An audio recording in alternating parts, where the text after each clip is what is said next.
Hello, hello, everyone. Happy Sunday night. How the hell are ya? Hopefully it's been a great weekend for you. I'm Milkman L. We're going to be playing some Path of Exile tonight, as per usual. It's been a good league for me so far. Been a really good league. Hopefully, you guys have been enjoying the game, or maybe you're here for the anesthesia talk. In which case, welcome. You probably know nothing about Path of Exile, the most complicated action RPG in history, but that's okay. You know what? We're going to be learning tonight. None of this will mean anything to you, but that's okay too. As long as you're enjoying yourself. So yeah, hey, here I am. Here I am. And now, really, here I am. It's me. I'm here. What's going on? Oh man, today's been a good day. Surprisingly. My daughter didn't sleep last night. You guys probably know way more about my baby's sleep patterns than you ever thought possible. But you know what? If you sign up to listen to me for 2 hours, you're gonna hear about that shit, because that's a huge part of my life right now. It's amazing that you have to teach a person to sleep, but goddamn it, you do. And it's terrible. Do not recommend. Do not recommend babies to anybody. Absolutely do not recommend that shit. It's terrible. Oh, man. So, yeah, had a bad night last night, but that's okay. We're gonna rebound. We had a good day. We had Easter round 2 with the parents. Easter round 2 was good. I pulled off my first successful barbecue of the year. Yep, hit some ribs. Hit some ribs. Here, let's get some pictures of that. Let's get some food porn on this stream. Let's do that. Here we go.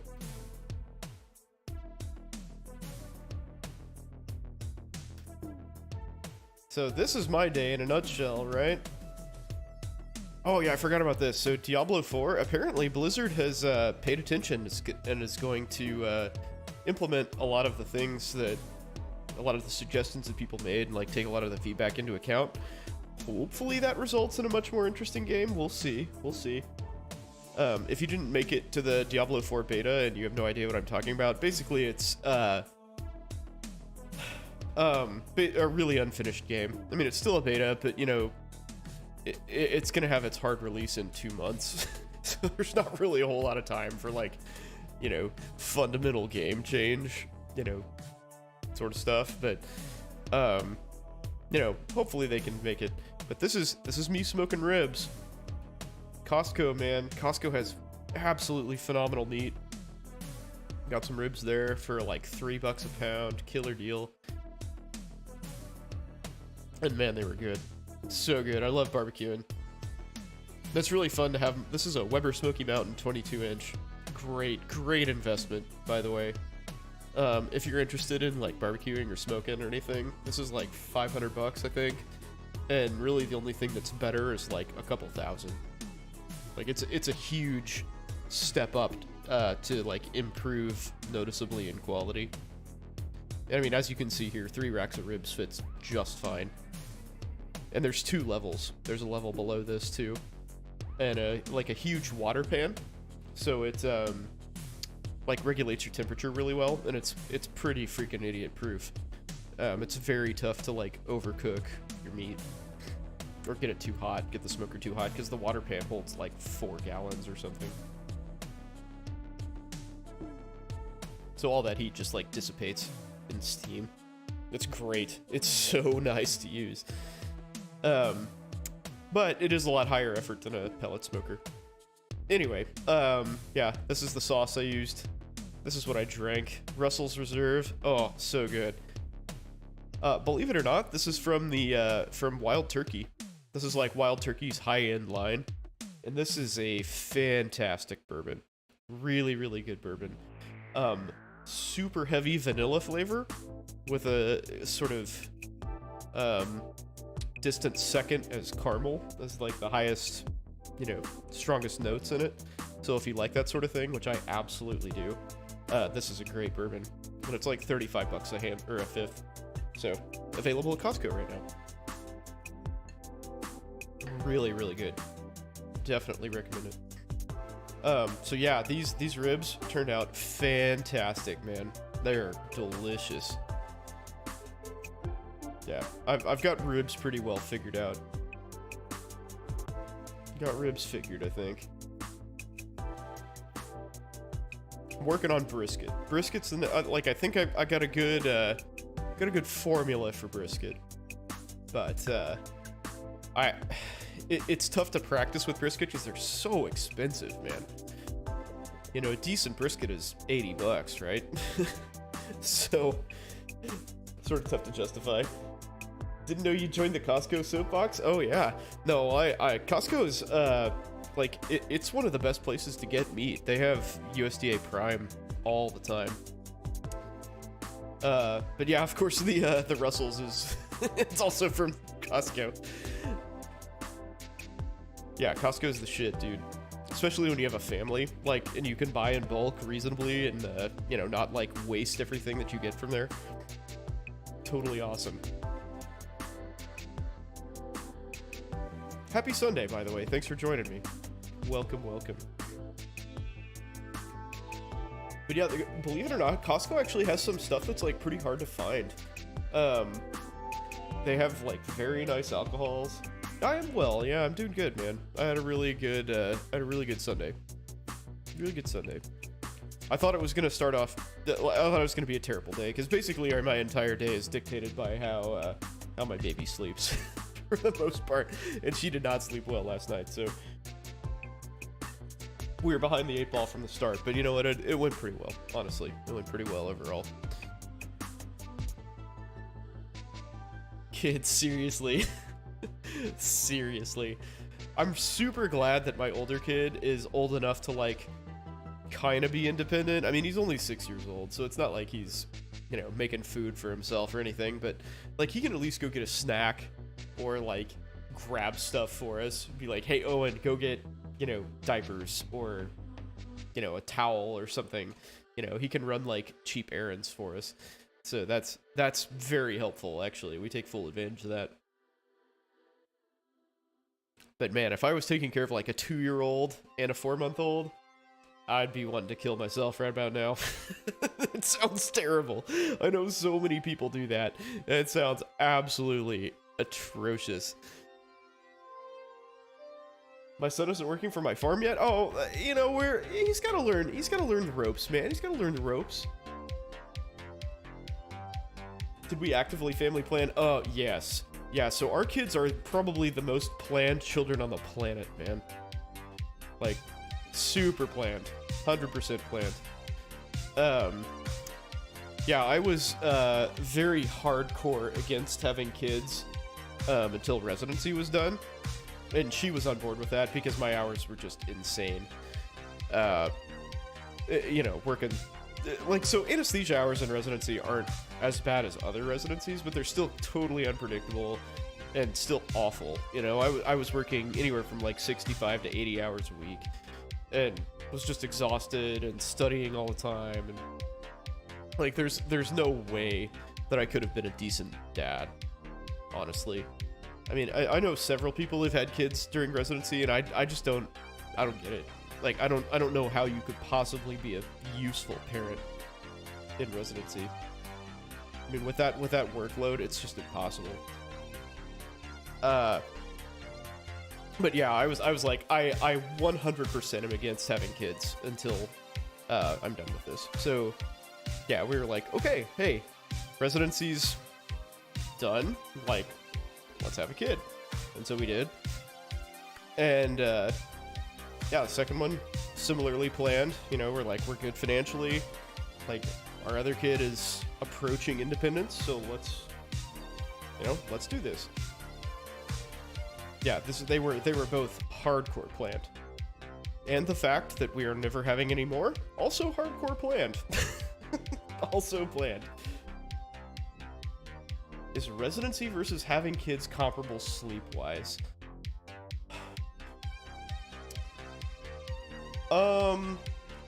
That entirely depends on how you handle the baby. So I would say for my wife, yes. So the first time we were idiots, and both of us were up every time for Owen, for my first kid.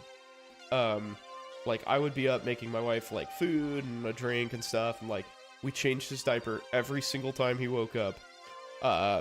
So for those of you out there who have not had kids yet and are planning on it, don't fucking do that. Do not do that at all. That is a terrible plan. It wakes your kids up. It keeps both of you awake. It makes everybody in the house miserable, including your baby. But we did that. We did it. Yeah,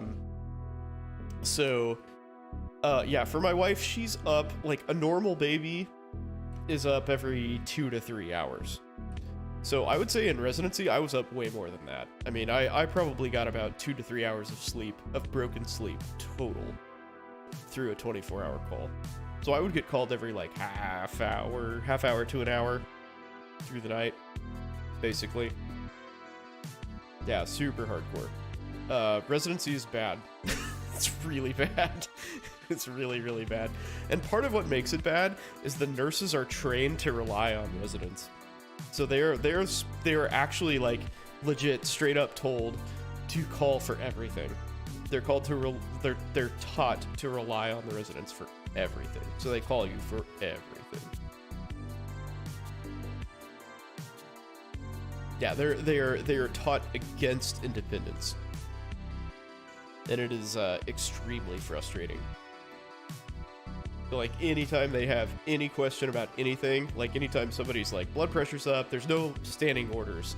You know, there's no like, hey, this guy's blood pressure is, you know, like an order that says, oh, if their blood pressure is 140/90, like, give them labetalol or something. That doesn't exist. They just call the resident for that. Get loads of sleep tonight. So I have slept pretty well overall. You know, not normally for sure, but like my wife has taken the brunt of this for like, because she, you know, she's breastfeeding, so she's got to be up anytime the baby is.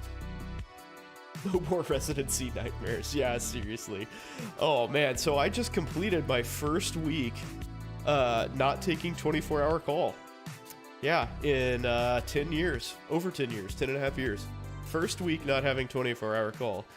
So I worked like a 28-hour week. Amazing win. Absolutely the best quality of life feeling that I've had in a long, long time. So I worked a 28-hour week and I slept through 8 of those hours. It was fucking phenomenal. And like one of my good friends, who's like my best friend from med school, who I like recruited here, I brought him here. He had like a 26-hour week and he slept through the night too. He didn't do shit on call. Oh, it was so good, man. So good. Such a huge change. Because like the thing that sucks about our call is historically, like previous to this week, when you are on call, you're like the point man for everything. So you run the schedule, so which means you like allocate personnel, you deal with all of the, you know, schedule changes that need to happen. Like if a surgeon runs long and you need to move another surgeon to a different room, you know, because they were like following that guy that's running long, you deal with that. If there's an add-on case, if there's an emergency case, you figure that out and put staff in there. You know, you're constantly dealing with like the charge nurse and moving people around and, you know, trying to figure out how to like get people out and all of that stuff. Like not only are you running rooms at a really, really high rate, because as I've mentioned previously, we're more than doubling the national median in terms of ASA unit production, which is kind of like the anesthesia equivalent of RVUs. So like we're more than double the national median of productivity. And then in addition to that, you're also doing all of the like schedule handling. So call is very stressful during the day.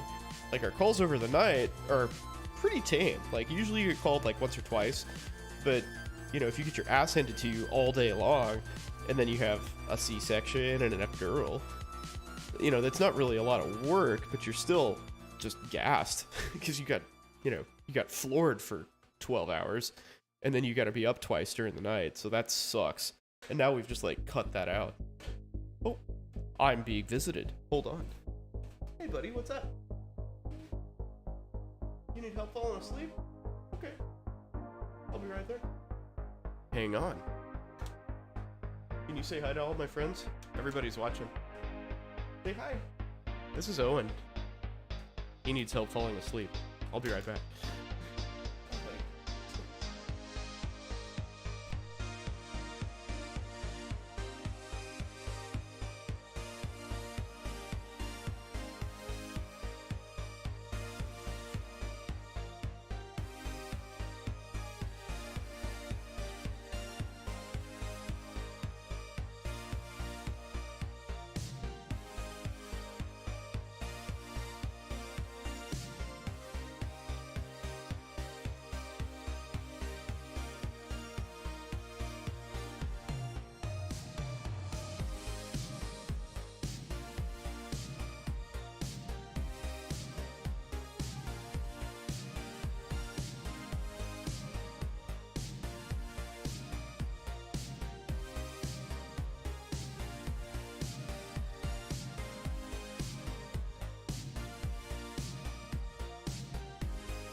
Alright, that was fun.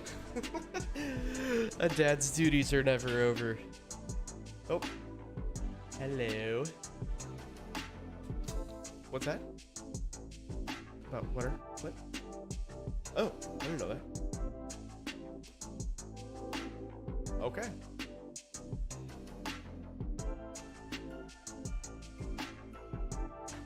Whatever works. Okay, should we maybe figure that out a little bit? Okay, cool. Well, apparently we have a night nanny tonight. That's a surprise. Whatever works. Cheers. I have no idea what we're talking about. So I'm gonna play some Path of Exile. We're gonna see how it goes. Oh goodness. My life is really weird. Let's see. So yeah, I'm about to start red maps, and that is terrifying. I guess I gotta turn my auras on. Oh, it's a good kid. He's super. I don't know if you can see it. Do you see it behind me? Whatever. There. We're printing this, like... You know what the Axiom is? It's the ship from WALL-E. It's the, like, Starliner from WALL-E where all the, like, giant fat people ride on. Why can I not get this right? There we go. Yeah, for some reason, that is, like, his favorite freaking thing in the whole world. And he's got, like, 10 of these things. Well, I don't know about 10, but probably, like, 6 of these Axioms. And we just got a new color of filament, so of course, we're printing a new blue Axiom, because it's totally different than all of the other ones that we have. And he's printed one for all of his friends, and like somehow this is this big, you know, popular thing amongst all of these 6-year-olds in his class. So, I don't know.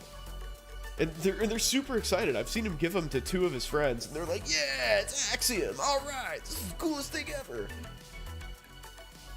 You know, it's not just my kid being weird, which he is. He's totally weird. He's the weird kid, for sure.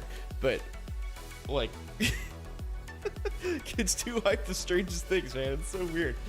It is so weird. Yeah, he's all about it, man. He's all about it. And somehow he's convinced his friends that that's a good idea. So...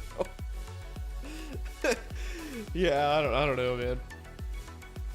I don't claim to even have any idea what the hell is going on. Let's see. Shotgun. Yeah, I'll get that. Ooh. Let's see. Can I do that without dying? Yes, I can. Yes, I can. I think I can, at least. Extra Fizz is Chaos? That's a new mod. Should just ask him, and then I'll be the coolest one day. Probably so. Probably so. I think I might already be the coolest dad. But I worry very much about spoiling the shit out of my kid. Because we have all these toys, because I'm like, yeah, I love tech, I love all this cool shit. And, you know, like 3D print things? Yeah, we'll 3D print stuff, who cares? It's great, it sounds amazing.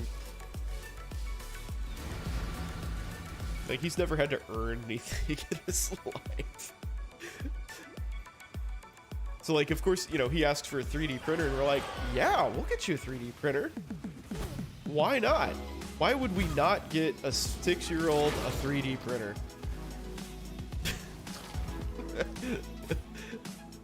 Why wouldn't we do that? Am I? Oh, yeah, I forgot I switched all my shit. That needs to be Flame Dash. Death Wish is good. That's good. That needs to be skeletons. I upgraded all my gear. Yeah, no, for real. I worry about my kid being a spoiled shit, like hardcore.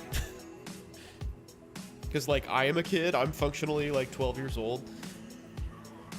You know, I mean, dude, I'm looking at a cabinet of like $20,000 of toy soldiers. I mean, no lie, right?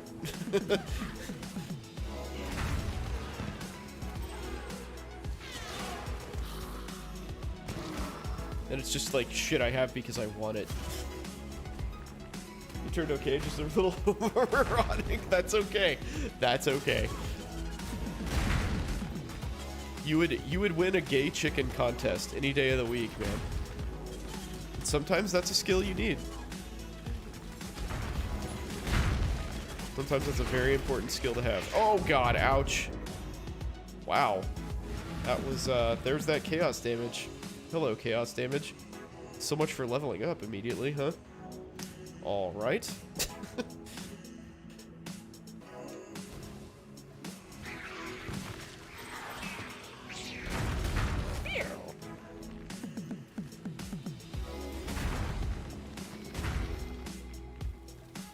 Yeah, I'm pretty convinced that I'm raising the weird kid. You know, he's not like good at sports or interested in them for that matter. You know, there's all the other kids who are like playing baseball and they can hit a ball and stuff. He doesn't give a fuck, man. He can't catch a ball. You know what he's good at though is rock climbing. He is good as shit at rock climbing, and it is crazy. Like, well, there's a rock climbing gym not too far away from us, and he loves going there, and he's always good for one climb. Then I signed up for yeah, we did t-ball, and he was just like fucking around in the field, you know, just like screwing around with his friends, which is fine, you know, that's like age appropriate, right? But like he had zero interest in learning the game at all, like did not care. Well, that fuck just killed me.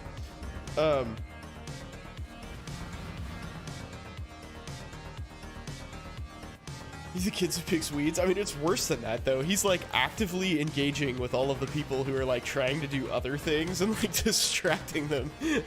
He's, like, he's not just doing his own thing. He's, like, fucking up everybody else.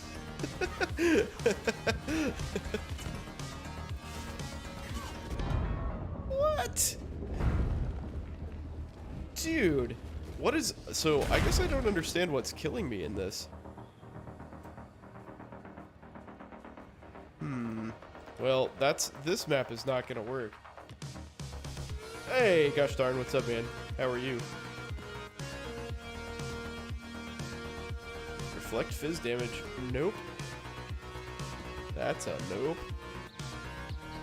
Okay, well, oh yeah, that's got the flick too, though. Shit. How are you, man? How's your weekend? Nope. God, fucking reflect, man. Get off my maps. That'll work.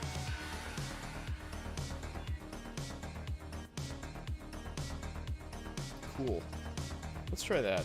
It seems more reasonable than dying 3 times when I'm almost at a level. But yeah, he did not care. He hated soccer. We tried soccer when he was like 3-ish. And he just, like, he pretended he was a cat the entire time and just ran around the field pretending he was a cat. Did taxes. Ooh, taxes. Ooh. Ugh. Ugh. My weekend was good, yeah. I was talking earlier, like, usually my days are determined by my kids, like, my baby's sleep. And she slept like shit last night, so I was, pretty much just, you know, assuming today was going to be not good. But it was pretty good. It was good. Can't complain. Cannot complain.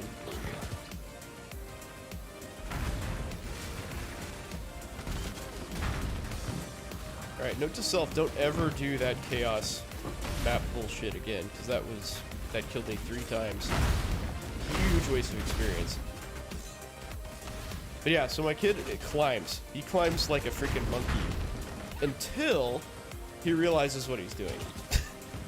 It's like every time we've been to this gym, you know, probably like 5 or 6 times at least. Or no, more than that, because he had a class there. He had a like climbing class there. And every time we show up, he'll be like, yeah, this is the best thing ever. Hell yeah, let's go. And like climbs like it's nothing. And he'll be like 30 feet up, and then he looks down. And he's like, "Oh shit!" and like, let's go. Like freaks out and stops, and like from then on he'll climb like, you know, 10 to 15 feet up, and then kind of be done. But like he's so good at it. He's so strong. Like every time we go into the pediatrician, she mentions like how strong he is, which. You will quickly learn if a doctor mentions anything about your body, it means it is truly remarkable. Like if they say, oh shit, that guy's really muscular, or that guy's really fat, or that guy has like a giant hand. It's like, that's, you know, they see people all day long. We're getting him into weightlifting, so he does lift weights. He actually lifts weights. Not in any sort of like organized fashion, but like we converted this room. I'm so busted. Yeah, we converted like part of our basement into a gym, and he'll go down there like when my wife is like walking on the treadmill or something and like lift, you know, do bicep curls or whatever. And it's not, you know, obviously he's not doing this for exercise, but he'll do it a few times.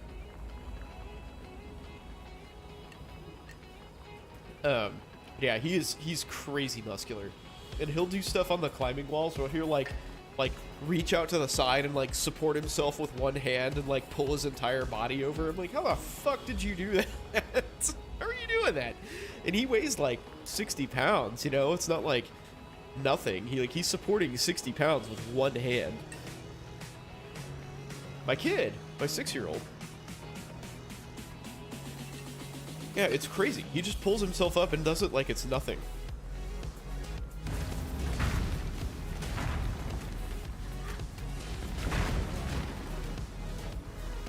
Yeah, can he teach me? Seriously, I go and try to climb with him, and like, you know, I am afraid of heights, but I'm kind of over it as far as like climbing is concerned, because the place we go has either like 2-foot thick padded floors, or you're in a harness on on a belay that lets you down slowly.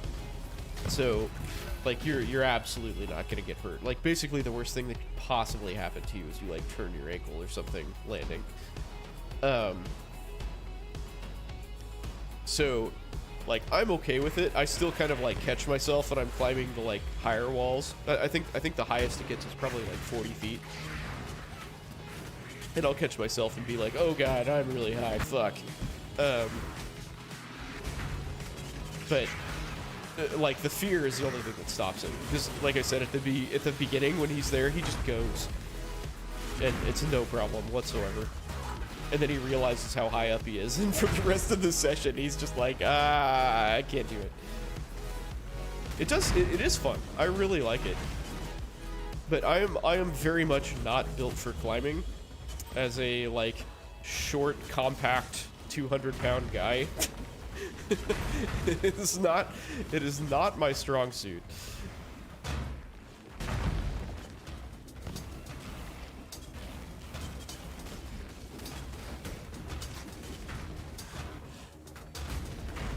It was like, legs have always been my, you know, sort of like my strength. I have like super strong legs, and it's tough to do that with climbing. Like, it's tough to leverage that strength as a climber. Because climbing is like mostly upper body and like forearms and stuff. Being physically fit will help him socially. Oh yeah, for sure. Yeah. Yeah, I mean, he has lots of friends. He's just a weird kid. He's just like a strange person. but he'll get through it. Like, currently his thing is, like, so he is just, like, hardcore obsessed with WALL-E, the movie WALL-E. In general, like, we talked about how he's all about the Axiom. Oh god, what the fuck? He's all about the, like, the starship that all the people, like, you know, humanity's last refuge is housed on. Okay, this fire and ignite resistant thing, that's not gonna work for me, guys. I'm not cool with that. But yeah, anyway, like, there's if you're familiar with WALL-E at all, there's a number from Hello Dolly that starts the movie, like, to begin the movie, and he loves that song, so he's just, like, always singing that song. I actually took a video of him today, singing it, and I'm like, oh yeah, my 6-year-old just sings show tunes, it's totally cool. It's normal, he's just like any other 6-year-old. Singing show tunes and obsessed with a random spaceship.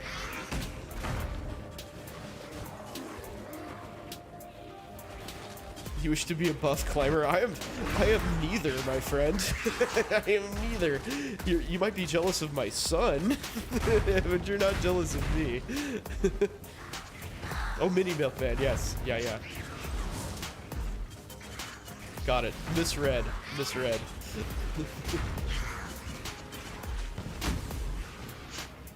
Yeah, he is ripped, man. He is fucking strong. There aren't a whole lot of 6-year-olds with, like, defined muscles, and he's got them. And I don't know, I mean, he's very active. You know, he's like, we keep him hopping, but, I mean, damn, dude. Like, we're not to the point where you would have, you know, definition in your muscles and abs and stuff. I mean, he's got an 8-pack. It's crazy. It is crazy.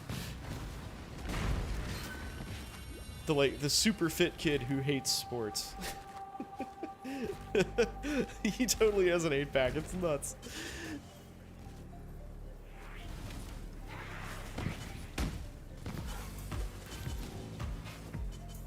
Yeah, seriously, right?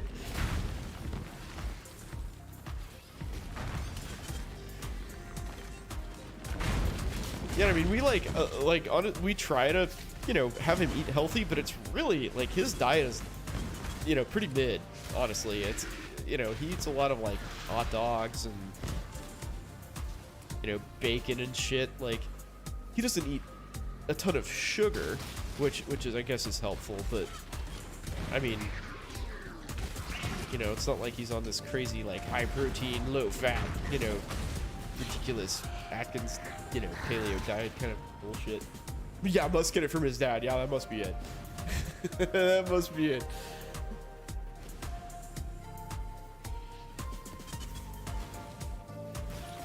Ah! Blow up everything. Blow up you things. Dude, that last map was so disappointing because I just upgraded all my gear and I just, like, get my ass handed to me. So now I know chaos damage is not cool. Yeah, hidden 8-pack. It is very hidden. It's very hidden.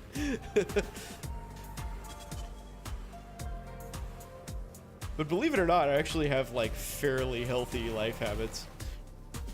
Not recently, not since having this kid, but in general, historically, I've been a very healthy person. You know, go to the gym most days of the week, do a mix of cardio and muscle, you know, strength training, all that sort of thing. But yeah, life regen? Yeah, fuck that.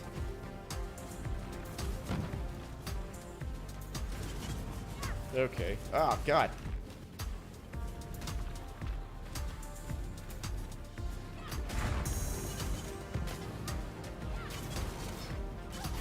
Can I kill this guy before he regenerates to full life? Probably not. Nope. Bing bong! What's up, man? Baby also destroyed your healthy habits. Yep, they do that. They 100% do that. It sucks. I'm holding out until ours, like, sleeps, basically. And until we sleep train her, then everything is, like, at least normalized-ish. You know, kind of to the point where I could, like, leave the house and my wife is free. Because right now, she's in the room. Like, our kid won't take a pacifier. She won't take a bottle. And we have tried. It's not for lack of trying. This is round 2. It's not like we're idiot first-time parents. Yeah, it's just bad. She just won't do it. She just will not do it. We tried and tried and tried because we know that, like, how big of a quality of life hit that was, especially for my wife. But, man, just ain't happening. So, yeah, sleep training is where it's at. We were gonna do that this week, but, you know, she just, like, she had some milestones that she hadn't hit yet. Like, she's kind of, like, off and on self-soothing. Like, she's trying to suck her fingers in her hand, but isn't quite there, isn't quite doing that reliably. And so that's sort of a big deal for sleep training, because, like, if they can't soothe themselves, then there's, you know, you're shit out of luck.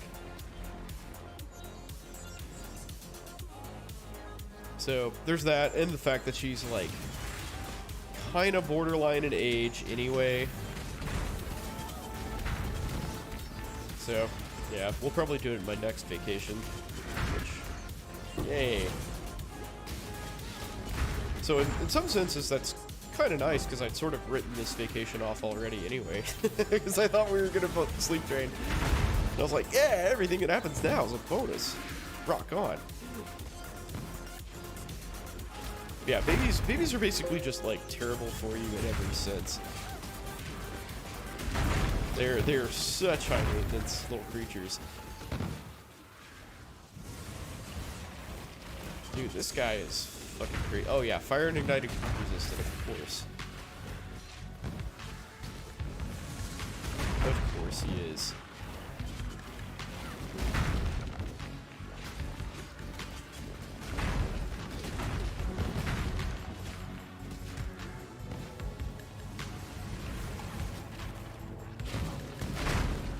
Reminds you of your own childhood. Yeah, I think back to, like, all the things that I did as a kid as well. Like, I try to use that as a point of reference pretty frequently, right? It's like my parents are pretty weird people, to be perfectly frank. So I think about all the things that, like, I did, and, you know, how they treated certain situations, and, you know, how like, X would have gone at my house when I was 6 years old, and that sort of thing. And, like, I realized how few regulations and rules and stuff that I had.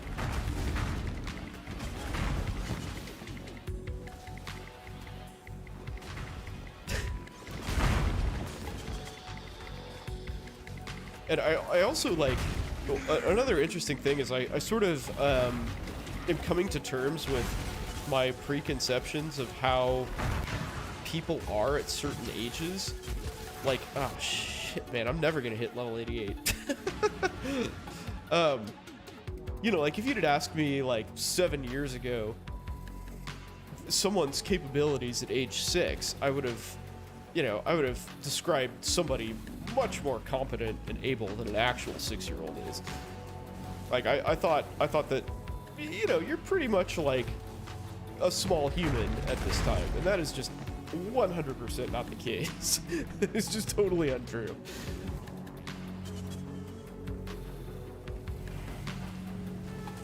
So yeah, it's very much a learning experience in so many ways. I'm like, oh yeah, all these things that I thought previously, that's pretty much all bullshit. Okay, cool, got it. Now I'm paying the price for that belief. Great.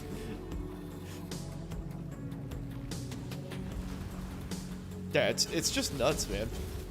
And you know, obviously, like, we have, you know, I'm not like crazy loaded. Like, I can't, you know, own a whole like nanny business to you know, raise my children for me and stuff. But like, you know, we've got a fair amount of resources and connections and all sorts of stuff like that. So, you know, we're leveraging everything that we possibly can to like be the best parents possible, and we're just like constantly fucking up. it's just a comedy of errors all the time. Like, you know, you just see like, oh yeah, I really handled that situation extremely badly. Like every single day it's like that.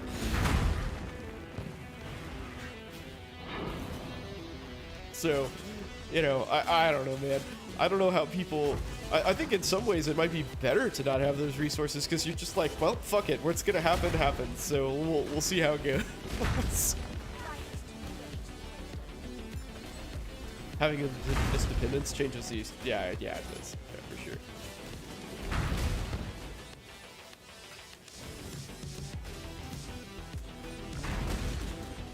Yeah, and like trying to recognize when something is like, you know, an age-appropriate, like, developmental issue, where,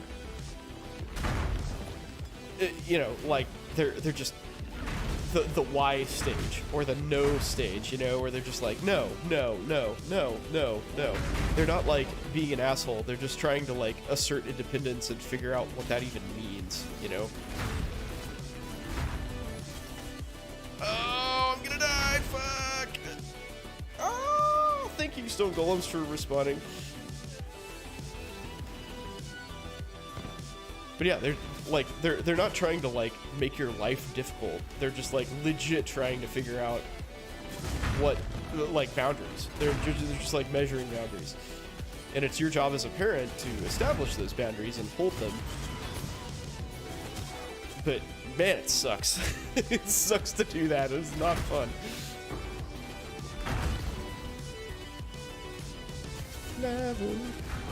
Okay, where's the freaking tail that needs to spawn so I can get him there? There we go. Good.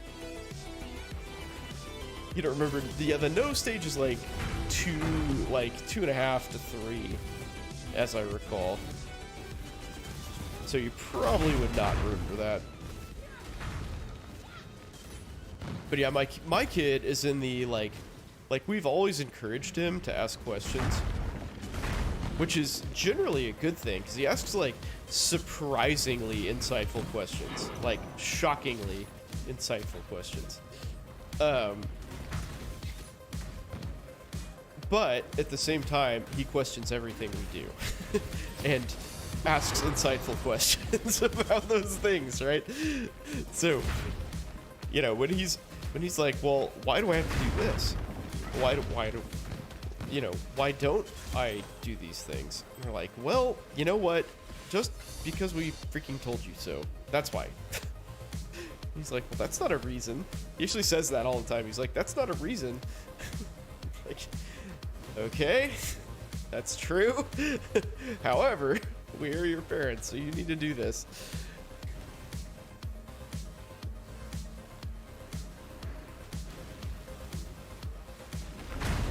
And it's new every day. It's new every day. That's the challenge, especially with babies. It's like babies change so often and so frequently, especially in the first like 6 months, that there's no way that you can get like a longitudinal plan together and you know, be able to tell if it's working. Because, like, you know, in an adult, like, you know, you go to the doctor and they're like, yeah, we're going to adjust your blood pressure medicine. You know, we're going to change this. We're going to do X, Y, Z. And you come see me in 3 months. Well, shit, in 3 months, my daughter's going to be a completely different person. She's going to be 50% larger. She'll have, you know, some, like, giant amount of brain development done. And, I mean, she will be 100% different in every sense. And so you just don't have that. You know, like, oh, we're going to start this med that takes 2 weeks to work. Oh, well, that's fantastic. She's going to be different in 2 weeks. She won't be the same baby in 2 weeks. So, like, you never know. You never have any idea if, like, you're doing the right thing or if you're on the right track, because they just change constantly. So it's just kind of like, meh, you know, you just try shit and, you know, whatever. If it quote works, you know, maybe it worked. Maybe it was them growing up and developing. Maybe you're, you know, maybe it actually did work. Who knows? Who fucking knows? But that is parent life right there. And that's even the case with, you know, like with my older kid, with 6-year-olds. You know, they go from like craze to craze, and they learn stuff in school, you know, that may not be something that they'd like been taught at home, like just because you overlooked it or whatever.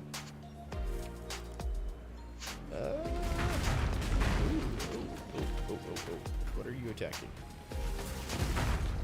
Alright, now I get to look at my rewards. Yeah, it's nuts. It's so crazy. Because yeah, like you asked earlier, my kids are totally planned. We were 100% quote ready, you know, for this experience, and just there's nothing that's gonna prepare you for this this onslaught. Oops.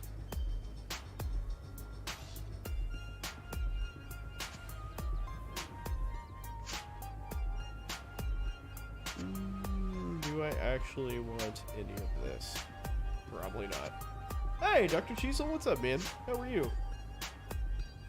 Can't wait, your own sounds like fun. It's crazy, man.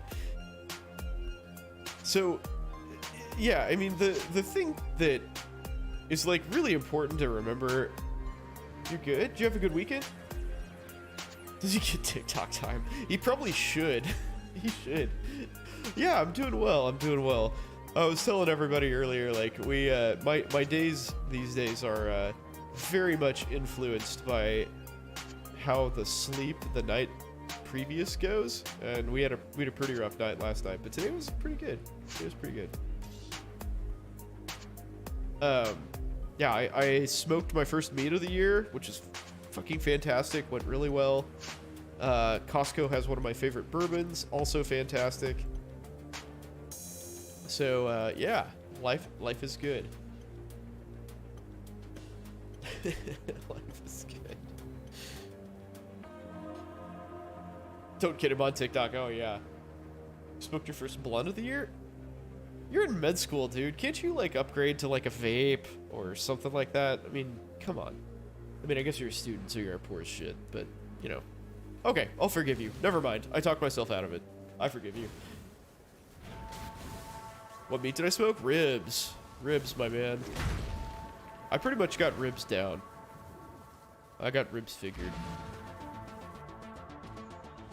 And we weren't having it was just my parents who came over, so I smoked like 3 racks of ribs. And one of our anesthesia tech is awesome. And, like, he feeds me. He feeds me like 1 or 2 times a week.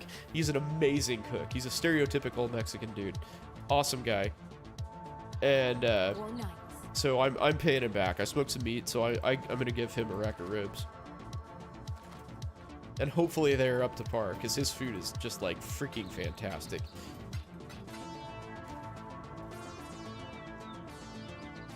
I gotta show pics again? Yep, okay. Yep, food porn. We're gonna do it.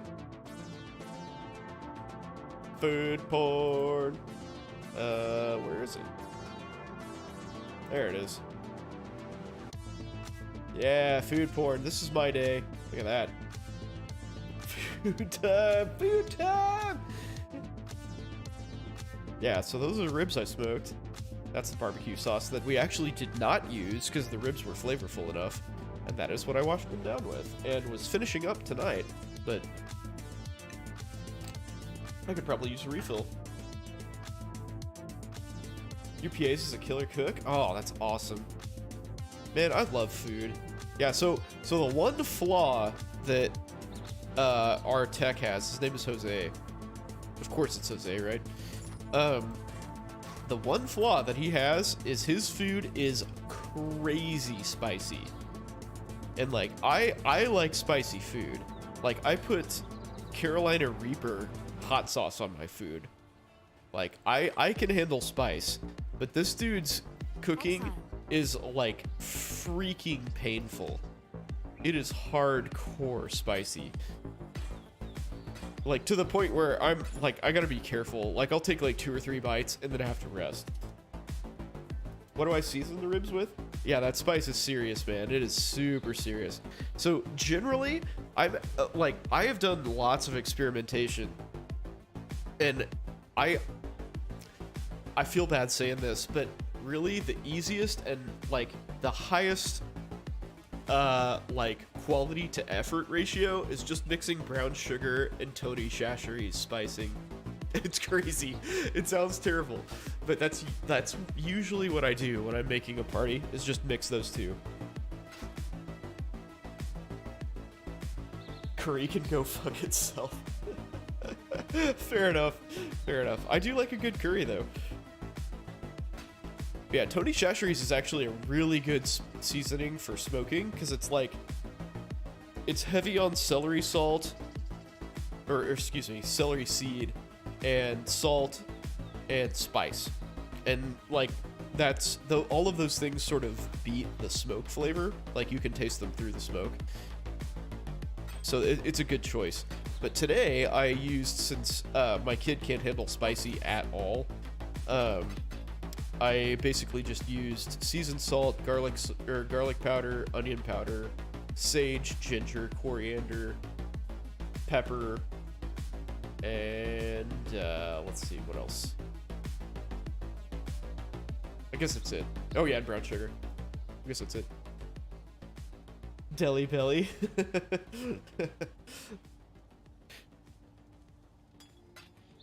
Writhing invitation? Let's writhe, baby. Oh, I guess I should level up first, though, huh? Man, that... Red maps have, not impressed. Not impressed with my performance so far.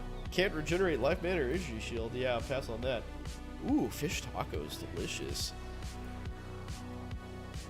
I gained a real appreciation for fish tacos when I went to Comic-Con in San Diego like 7 years ago. Fish tacos are awesome, dude. Well done. Super good. Very, very good.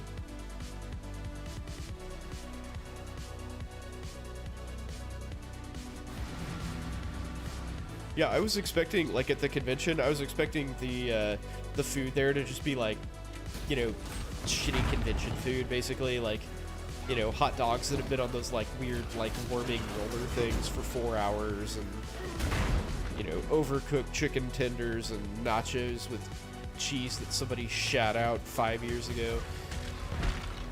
But, dude, there was delicious food truck food there, basically. There was one, there was a fish taco stall in, you know, kind of the main, like, auditorium, kind of like entryway place, and I cannot believe that it wasn't busier than it was. I probably had to wait for like 10 minutes in line, but the fish tacos there were fantastic. They were so good and cheap, you know, like reasonably priced. They weren't, you know, airport food gouging you like $12 per taco or anything.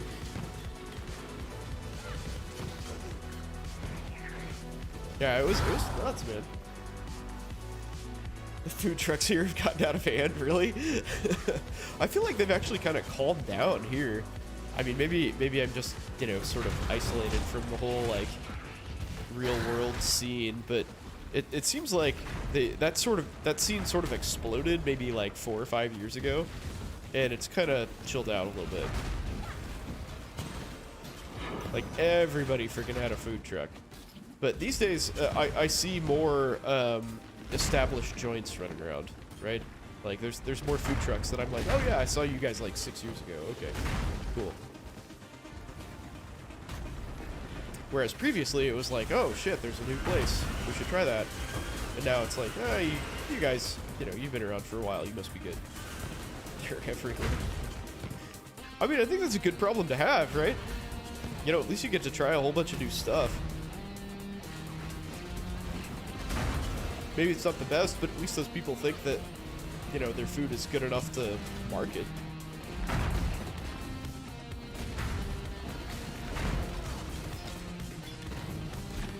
Which means something, right? I mean, like, what you're saying just reminds me of Portland. My wife and I went to Portland when I was a resident. And, there's an entire city block. It's just full of food stalls, which are, as I understand it, most of them used to be food trucks. And all of the stalls, you know, were like 8 by 6 feet. You know, they're just like little closets where people cook food. And, like, they're all delicious. It's really cool. So the fact that there are a ton of them doesn't necessarily mean that, you know, there's just a bunch of random people who are like, ah, fuck it, whatever, we'll make food and sell it to people, it's gonna be fine.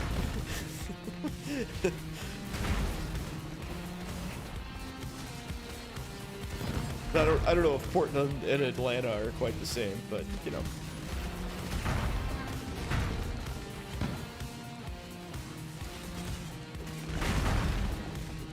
Hey, Jared, what's up, man? Welcome to the stream. How's it going? How are ya?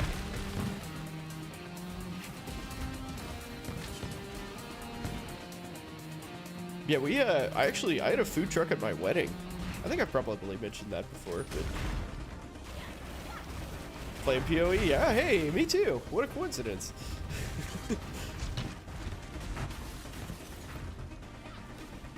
Let's see here. Why are you not dying? You should be dying. Yeah, I'm making my first foray into red maps for this league. And it's, I would not say going great, to be honest. Not going great. But I think I picked some really unfortunate map mods. Like the first map that I had, oh fuck, let's get out of there. My chaos resistance is not good. And I picked a map that had monsters have like 34% extra, or fizzes extra chaos damage, which was foolish to say the least. It's like, usually my character's pretty durable, but tonight, it does not seem to be. There you go. Essence me, baby. Hey, you guys get out of here. What do you play in this league?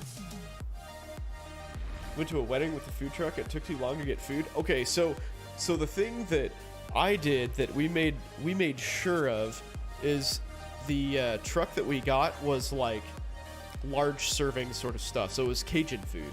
So basically he had like jambalaya, etouffee, I forgot what the other things were. I think he had 4 dishes, and all of them were basically like scoop and serve, you know? So there was like no waiting. It's just like, here's your bowl full of, you know, slow cooked nonsense. It's delicious. Get the fuck out of here, kind of thing. Lightning or Deadeye? Yeah, popular choice. Popular choice. What made you choose Deadeye over Raider? Just out of curiosity. And I just ask because Raider seems to check a lot of the boxes for league start. You know, like good defenses, good offense with the exposure and all that sort of stuff. Onslaught too. I'm just curious. I think Deadeye's probably the better long-term choice, especially once you gear up. But yeah, so Cajun food at our wedding was a huge hit. It was amazing. Great idea. Super, like, as, you know, wedding receptions go, super cheap. It was like $800 or something. Like, I remember calling around and I was like, look, we're gonna have like 60 people at my house. We want all you can eat for, you know, X amount of hours. How much is that gonna cost me? Just like talking to people and they're like, and this guy was like, oh yeah, we do that all the time. And I was like, fuck, sold. Okay, let's go. Let's go. I probably called like 30 people, and I'd say maybe 5 of them were like comfortable with what I was asking them to do. More damage, extra proj, attack speed, strong marks. Yeah, I mean, all good reasons. All good reasons. I hear ya. Oh fuck, oh fuck, oh fuck, oh fuck! That's what I get for reading chat. Get my ass handed to me by the essence monsters that I just fought. Oh well. Wow, those guys are fucking fast. Are they Soul Eater? Nope, doesn't matter. They're dead now.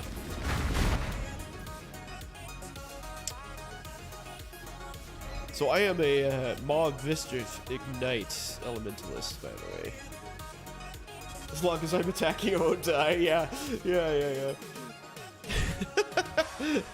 Way to be, man. Way to be. Yeah, I actually just figured out that Mauve Mischief, the like detonation thing, doesn't leash, and that really puts a you know, is kind of a dick in the ass of my survivability plans. So I have a I'm glad I mentioned that, because I actually have a energy shield leech node spec here that I need to refund, because that doesn't do anything. I wanted endurance charge. Yeah, so I thought I was gonna be super slick and like, you know, leech a ton of life and energy shield, because the like, even though I'm a damage over time build, the ignite actually does a ton of hit damage. So I would hit my leech cap, no problem. But it doesn't leech, so fuck me.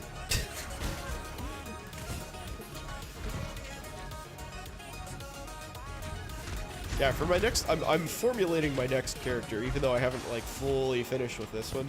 I haven't even close to finished with this one, actually. I'm just starting that one. But yeah, I'm thinking a Pathfinder sounds awesome. Never got around it.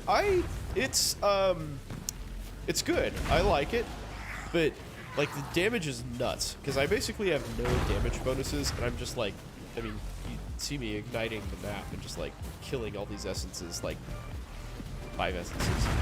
But it is a little button heavy, and I didn't think that would be the case, but it is.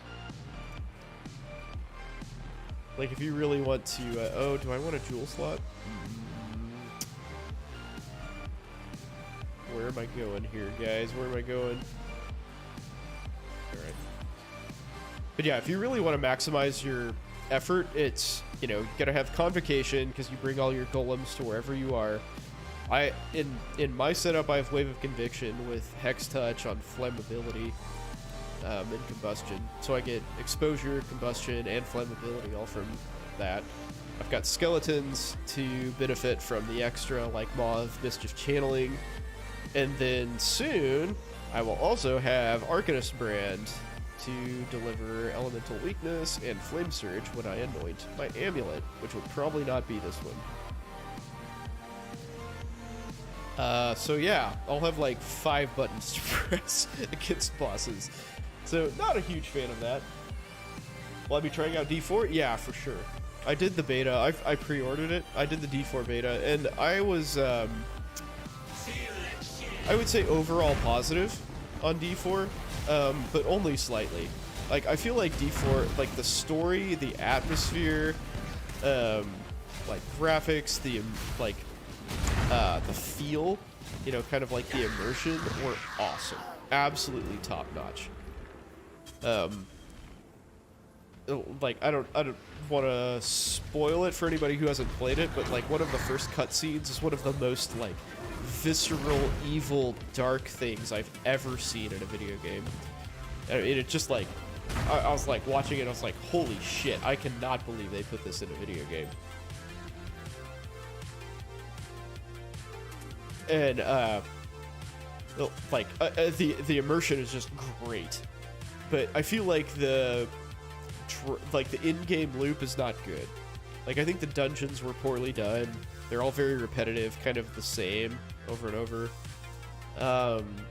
I think there are a lot of character balance problems, like skill balance problems, which are fixable. I think the skill tree is uninteresting. I think the items are uninteresting. They're all very, like, homogenous. I think those things are fixable. I don't know that they will fix them. So my outlook on D4 is that I'll probably play through, like, 3-4 times to, like, play the characters through and get a feel for them, but then it'll get shelved after that. But we'll see. I mean, this is a beta. They've got a couple months. I've heard multiple reports from people working on the game, like developers working on the game, that they've been pressured by Blizzard to basically release an unfinished project. And I think that kind of shows with how the beta was. The level scaling is really weird. It's very awkward. The fact that other players can sort of, like, steal your your objectives in a map is kind of strange. But I see they supposedly fixed all that. Yes, I did. I actually saw that tweet. I hope that works as it sounds. I hope that ends up like it sounds like it did, basically. So I think that's really cool. I'm very happy that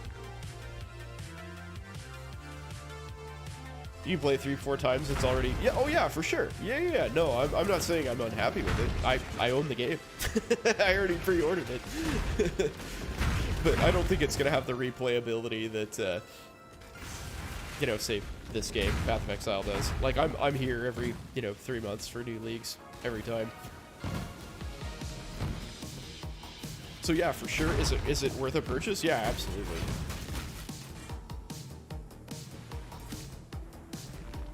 Yeah, but my fallback argument is, like, video games, especially, highly anticipated, like AAA titles, it's pretty hard to not justify those on a, like, time per money basis. Or excuse me, entertainment per time per money basis. So, like, if you go out to a bar or pretty much do anything else, it's going to be expensive, right? You go to a bar, it's at least $5 a beer, right? But you play a video game, you get 100 hours of entertainment. That's okay by video game standards, right? But it costs you $70. You get 100 hours of entertainment at a bar, it's probably like $1,000. Movies as a frame of reference, yeah, that's fair, right? So a movie costs you $20 and it's 2 hours of entertainment. It's $10 an hour, plus whatever, snacks or drinks or whatever you want. So, yeah, I mean, if you get 50 hours of entertainment out of a game, then hell yeah, it's worth it, right? You get a good time. I mean, even a shitty game, you're gonna like, this is bad. I wouldn't replay this, but whatever. I don't think I've ever played a game where that, like, made me madder than when I started. I don't think I've ever, like, played a video game and been like, I am so pissed off that I played this game now. I've always kind of been like, I wouldn't go through that again. But that was cool. I spent my time well. But yeah, for sure. I think Diablo's worth a purchase. Definitely. But yeah, I am excited for it. I'm cautiously, perhaps naively optimistic that Blizzard's gonna pay the attention to it that it needs and requires, and, like, deliver the title that it should be, like, listen to feedback and all that sort of stuff. I'm very hopeful that that'll happen.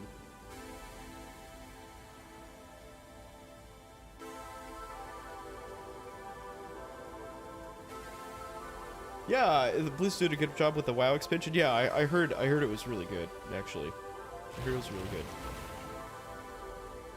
So that is encouraging, for sure.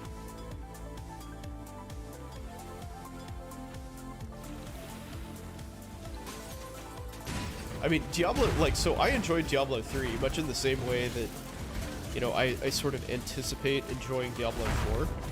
Like, I played Diablo 3 before any of the, like, expansion or any of that stuff came out, so keep that in mind with this assessment. But I put probably, like, 250-ish hours into Diablo 3 and loved it.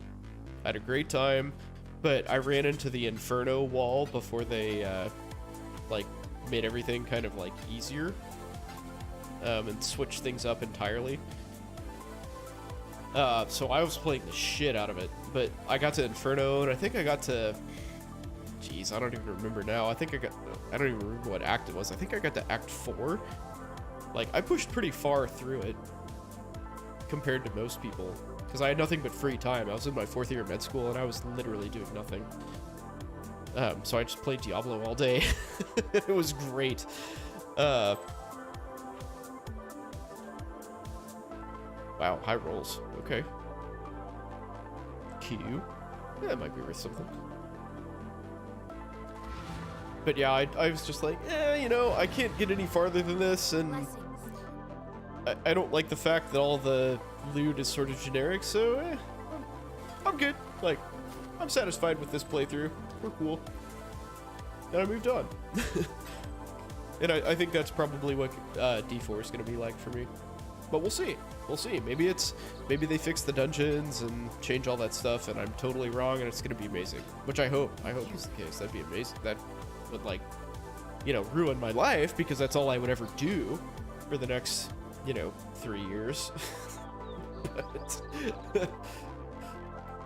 But it would still be great. Oh, that's not really worth anything. Okay. I'll slap it in there.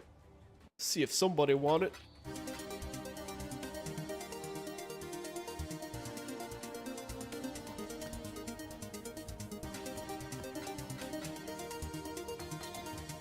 Put all this shit away. Alright, I gained my level. Let's go fight a bunch of bosses. No.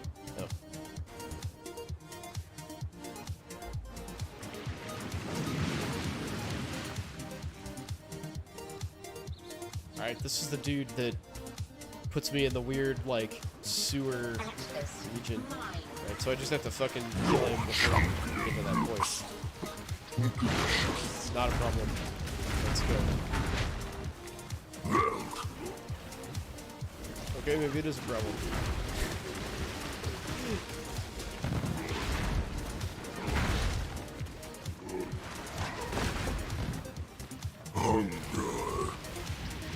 Why am I not doing more damage to you, dude?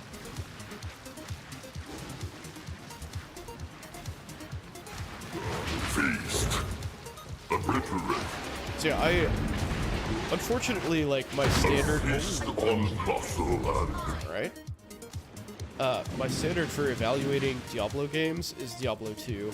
Slaughter. And I spent literally thousands of hours. Rush. Thousands of thousands of hours. Probably tens of thousands of hours, if we're being honest. I played so much of that game. It's just unbelievable. Feast. Slaughter. And, like, by today's standards, Diablo 2 is heinously outdated, right? But at the time, it was the gold standard for everything. And that's kind of what I, like, expect, I guess. Like, subconsciously.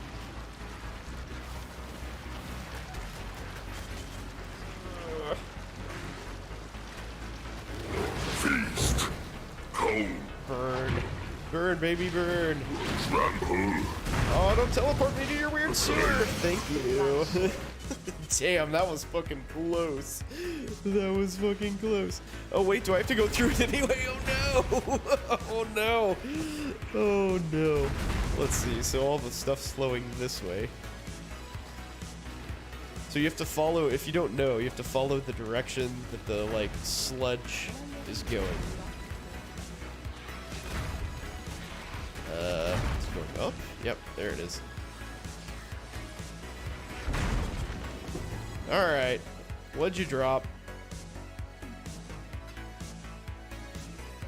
Hello, Envoy.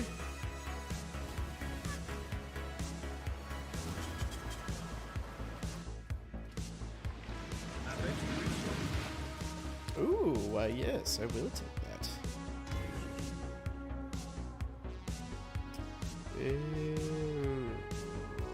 Oh yeah, light. Sweet. Who wins?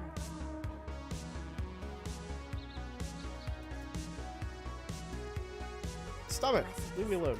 There we go. Alright. Wait, what can I upgrade here? I guess we're doing okay.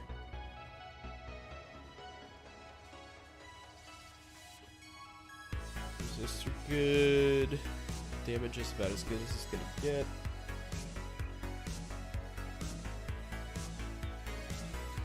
At least for a little bit. Just put it out of the way. Bothering me.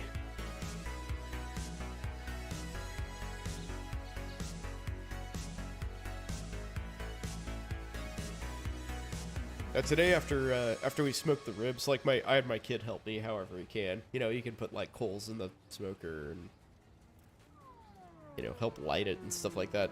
But he's like, we need to do a brisket. And we need to have a party with lots of people and lots of extra work. Like, yes, lots of people and lots of work. Yep. We need to smoke that brisket so that lots of people can enjoy our house at our expense. I say that jokingly, but you know, it is a lot of work. It is a lot of work.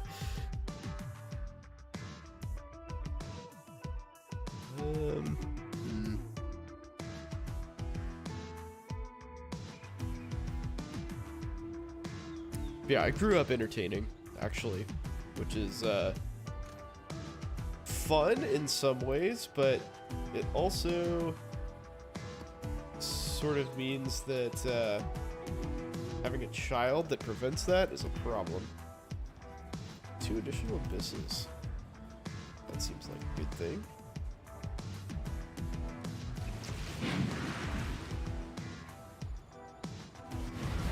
Yeah, I kind of grew up with the party house. I lived in the party house. Like, all my friends always came over. My way of knowing how, like, if I wanted to see somebody is how little notice they gave me before coming over. Like, my best friends would just, like, literally walk in my house and, like, go talk to my parents or something if I wasn't around. And I'd show up and be like, oh, hey, man, what's going on? Like, because they all... So our garage door had... it was a, you know, key entry, but the keyhole had been worn down over so many years that you could use, like, a coin in it. So everybody who I knew that. You know, I was like, don't worry about it. Just, like, show up and, you know, come to my house. It's fine. Nobody cares. And so they just, like, walk in my house. It's totally real, yeah. Then I'd come home from school or, like, work or something, and, like, one of my friends would be in my kitchen talking to my parents. Just chilling out.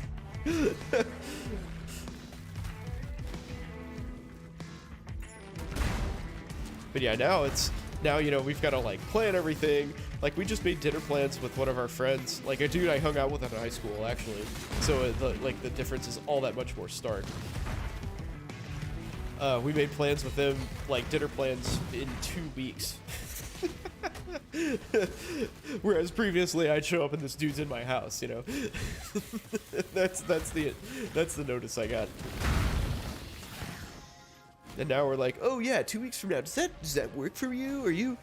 Can you pencil me in on your planner, please? Do you think that'll work?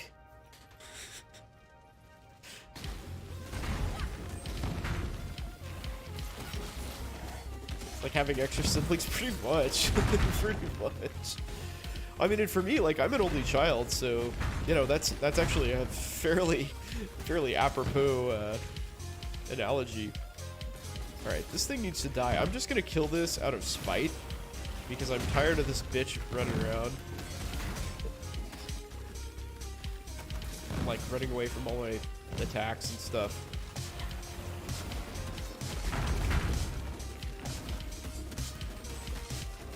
Get over here. Oh, whatever. Fuck that. Get it on the calendars. Exactly, dude. You freaking have to.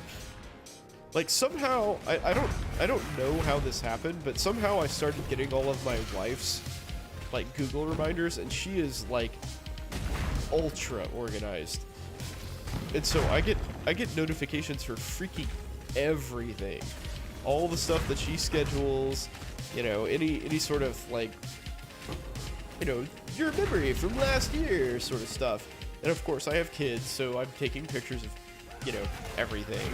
And I get notifications of those pictures. And then, like, 5 times a day, I'm like, you know, fill Owen's water bottle at 4 p.m.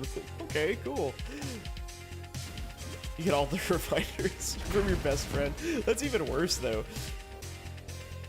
Screw the essences. Okay.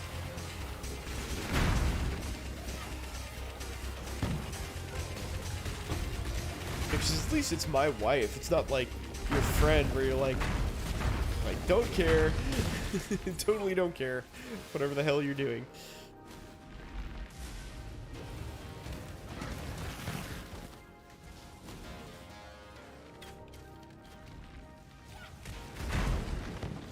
Jeez, my damage seems really good since making all these upgrades.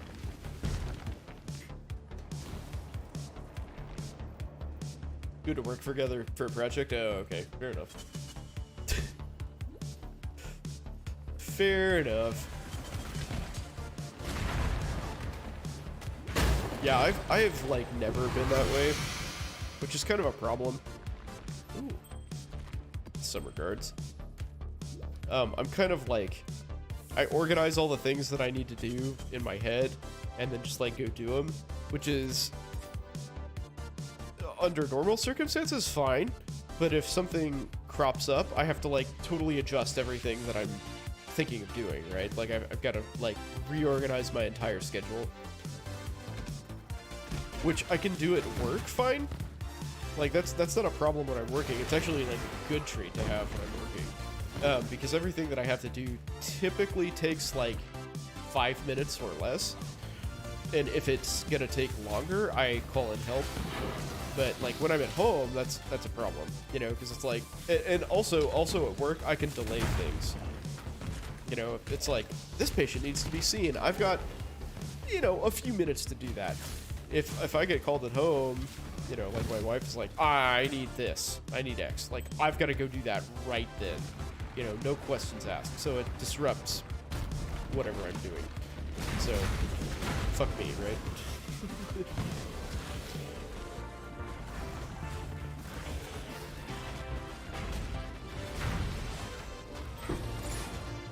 Yeah, so it ends up taking like a really long time to do some things. Like, you know, if there's some sort of like kind of longitudinal task, like, I don't know, like cleaning like the whole house. If you're cleaning, you know, all the bathrooms or something, you're out to scour the bathrooms for, you know, once every 6 months or something. But you keep getting interrupted, right? Like you're in the middle of something that takes 15 minutes to do, and you kind of have to like start over every time. It's like, oh, the kid needs to be held. Hold the kid while I do this. Or, you know, put this thing together for your son. Or, you know, whatever. It's lunchtime. Even basic stuff like that. Just all sort of gets in the way. So I have to work a little bit differently than I'm used to.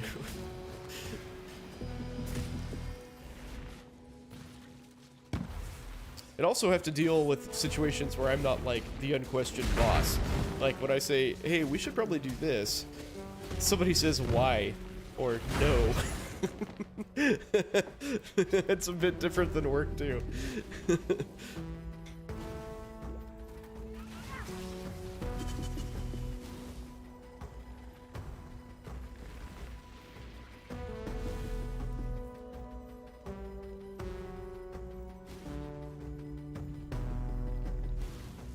Wait, did I go kill the boss? Or did I just run right by that? Nope. Abyss time. Never mind.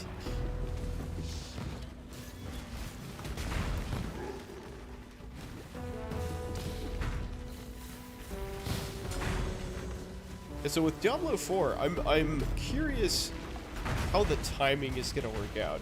Because I know, so Path of Exile actually deliberately delayed this league for a month because they wanted the next league. So that usually they do leagues every 3 months. So they delayed this league, which was, if it had gone by the 3-month schedule, it would have changed over in March, mid-March. So they delayed it a month so that they would be a month later than Diablo's release. Last Epoch, which is another, you know, sort of the competing ARPG, action RPG. Oh shit. They delayed, or did they delay? No, maybe they didn't. Anyway, they just released a major patch like 3 weeks ago. So they might be due for another big update around that same time. So we're gonna be very flush with excellent high-quality action RPGs this summer. Okay, I hate Ignite-resistant characters. So I'm gonna move on. Alright, fuck you guys. I'm gonna ignite this entire crowd and kill fucking everything. You did. There we go. See you later, boys.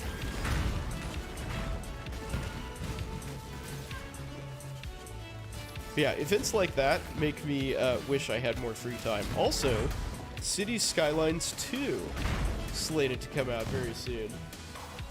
Have I been keeping up with AI? Not really, to be honest. Not really. Not as much as I should have. I mean, I've caught a few headlines here and there, but nothing that would actually pass for understanding or knowledge. Yeah, well, I think, like, the pace is frantic because once it sort of went popular, everybody was like, holy shit, oh, an Exalt, hey, look, that's not worth anything even remotely near to what it used to be. But it's still cool, still a good drop. I'll take it. But yeah, that whole AI thing is just exploding, man. And I think it's going to continue to. You know, as, like, public focus sharpens on that issue, you know, and more people start contributing and being aware of it, it's gonna just go ham.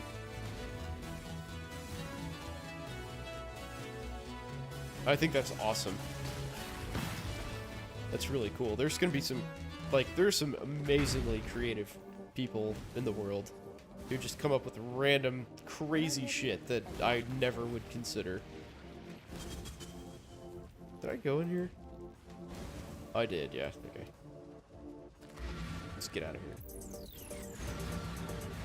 Highly recommend leaving it on while mapping? Oh, okay. Salah. I'm all about some edumacation, man. One of the things that I try to teach my kid, and I realize I posted that the goal of this stream was to talk about how I teach anesthesia, but I don't know, that's probably not gonna happen. But I always teach my kid to, like, look stuff up. You know, if you have a question, like, ask somebody who knows, look it up. You know, educate yourself. You know, go out of your way to educate yourself, basically.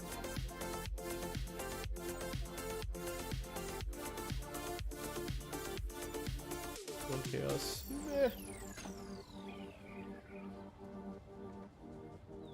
Reduced effects of curses comes on jewels. I did not know that. Okay. How much is that worth? Well, shit, son. I'll try to sell that for a couple chaos.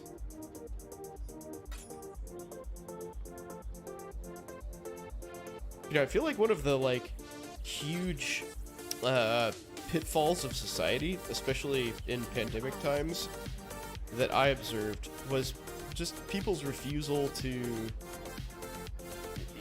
like, look things up. I mean, for lack of a better way of describing it, just there was so much, you know, sort of like fanfic nonsense about, you know, the coronavirus and treatments and vaccines and all this, like, random stuff. Just like, dude, just, like, all you have to do is go to Google Scholar and read about this. This is not fucking hard. It's available to everyone. If you've got a phone or a computer to post on Facebook, I know that you have access to this, so just go do it. Just look it up, read about it. It is like literally a Google search away to figure out what's, you know, what's real and what's not. And people just didn't do it. Nobody fucking did it.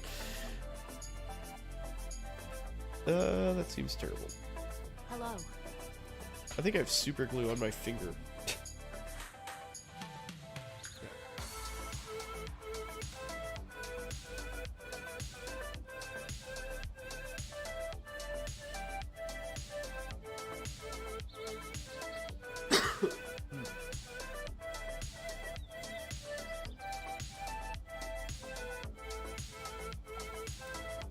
Get all these completions.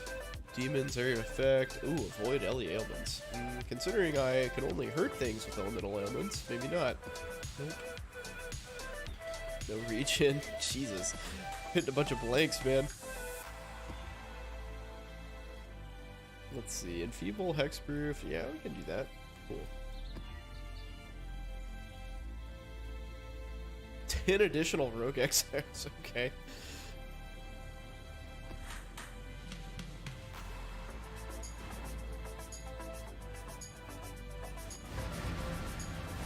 So yeah, I don't know. Given people's hesitancy to actually inform themselves, maybe this AI thing is very helpful. You know, if you have access. I mean, I know Google Scholar is like super straightforward, but if you you know, can say, "Hey, computer, tell me about this," and give me a synthesis of all the research regarding this topic, maybe that'll help at least.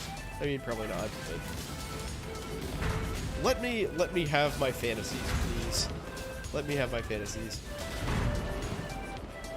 But yeah, I teach my kid to do that. Like, look stuff up for sure. And as I was saying earlier, he asks unsettlingly insightful questions most of the time. And like his understanding of situations, you know, he'll ask a question that's like, you know, I really had no idea that you understood this concept on that level. Like, most adults don't do that. And unfortunately, he doesn't really know how to use a computer just yet. Like, he can look stuff up on YouTube, but I think that's about as far as it goes. Which has been useful, frankly. He's taught himself about origami. He watches, like, classical music videos because he wanted to know about symphonies. You know, like I said, he's a weird kid. And he does all that shit. Boom. Oh, God. This is convocation, isn't it? Just like, cool, that hasn't been out yet.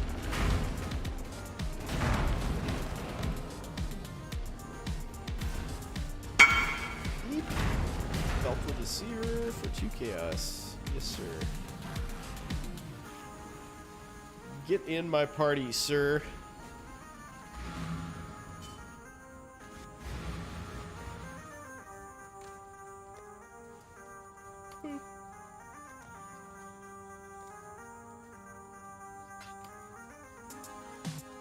Thank you. Thank you for the cash, my good friend. Now, we'll get back to blasting monsters. Incinerating them and igniting them, in fact.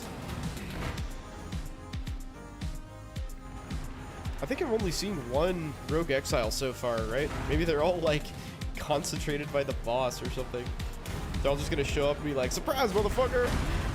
I'm a rogue exile!" Eat a dick. Oh god, oh god. What did I hit? I guess I hit G randomly. Hey guys, if you want to see shitty, non-standard gameplay, you were in the right place. I got that in spades. Want to know how to ruin a build? Watch this stream.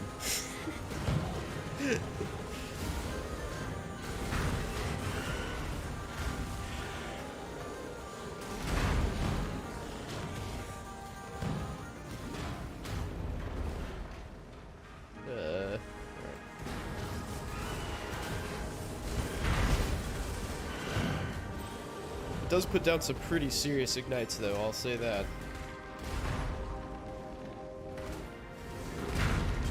I'm thinking about getting a barracks respite, so I can switch out of Ignite Prolif on Claw of Mischief. I don't know. I don't know if that's worth a ring slot, though.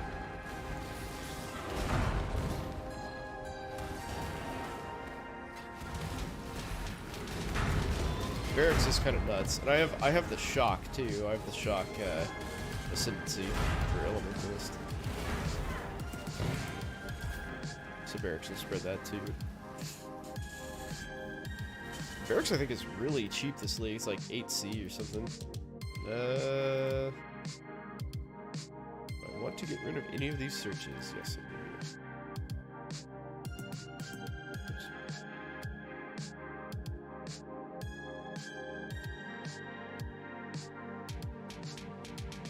Yeah, 10C, yeah. I don't know. The lightning damage doesn't really do anything. That's a blank. Mana doesn't do anything. It's a blank. It's basically just the shocks and ignites that... I don't know. I don't know if that's worth it.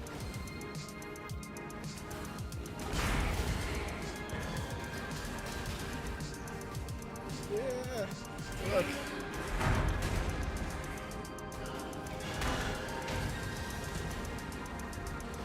Alright, Toxic Balls. I'm so glad that they've kind of done away with, like, the ridiculous undeath effects that used to happen during Arch Nemesis. Oh my god. Arch Nemesis was so bad. So bad. Just, like, constantly running for your life. Like, oh, it's not chilled ground. It's just ground that chills you. So when you're immune to chilled ground, you're not actually immune to this ground that chills you. Like, what? Okay. Okay, Path of Exile. Got it. That makes perfect sense. Thanks for the clarity. Oh yes, it looks like burning ground, but it's actually shocked ground that does chaos damage. It makes you take more damage over time. It what? Oh, okay. Yeah, that mechanic was like dead on arrival, man. Arch Nemesis was fucking bullshit. What's hilarious is the whole point of it, in case you are not familiar with Path of Exile, the whole point, so what Arch Nemesis was, is they felt like the Grinding Gear Games, which is the developer of this, they were concerned that all of the rare monsters, like, you know, the sort of high-powered but non-boss monsters, were getting a little bit too, like, nondescript. Like, the mods that they had were, you know, not clear and didn't tell you what the monster did. And so they wanted to change. They wanted to change to a system where you could look at a monster and you could figure out exactly what it did and, you know what you were up against, and so on. So what they did was they implemented a series of mods for these rare monsters that told you absolutely nothing about what it did, and there were like 8 different mods. So, like, for instance, a monster that was steel infused had additional, like, physical damage resistance. It ignored all of your defenses, basically, like whether it's evasion or armor. It had a functionality, like an ability that called Impale in the game, so it basically does like more physical damage, and like did like 7 different things. So you'd see steel infused, or what was another one? I don't know, like another, you know, like flame bastard or something. And so flame bastard means like 8 different things also. So like these rare monsters would end up having like, you know, 20 different mods basically under the guise of having like 3.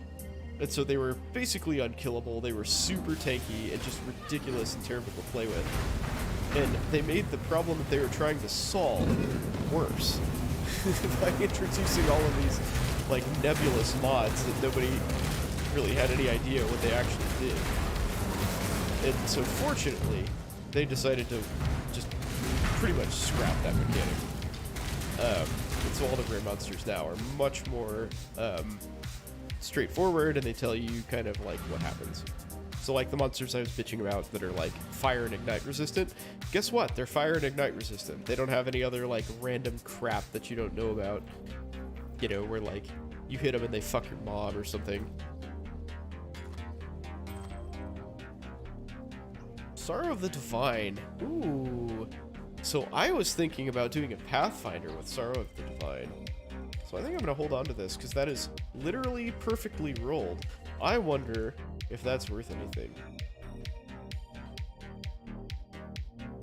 So hear me out with this. Pathfinder with this, Pathfinder Energy Shield, right? So you're not really focusing on...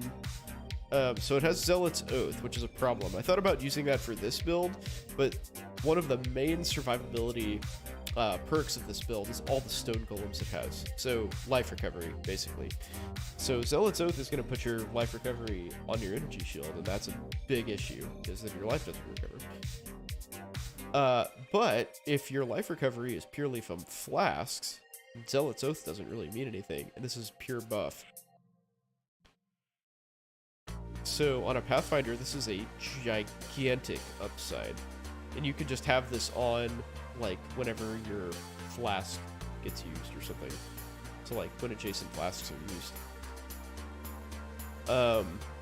So I was thinking Pathfinder with, with Forbidden Rite specifically, but I guess you could use it for anything. And just have Energy Shield in some way to, make sure that your life is getting damaged as well as your energy shield, so you can take advantage of both recoveries. Sort of like Inquisitor, kind of.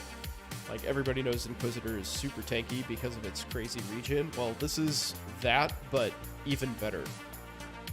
So, like, if you look at a Pathfinder, let's do this real quick. Do I want to save? No.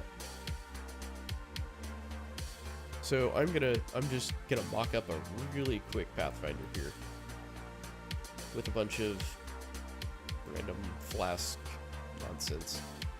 So this is what I'm thinking for Forbidden Rite. So let's see. I'm just clicking random nodes so I get all the flask stuff. Flask duration.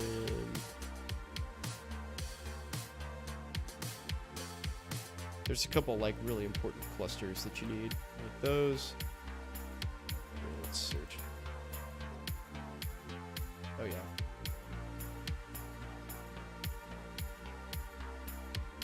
Those. More life flask.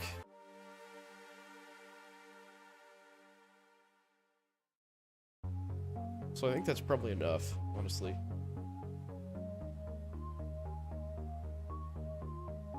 So I think you, like, pretty easily, but my point here is you can get it just an insane amount of life regeneration. Which one is it?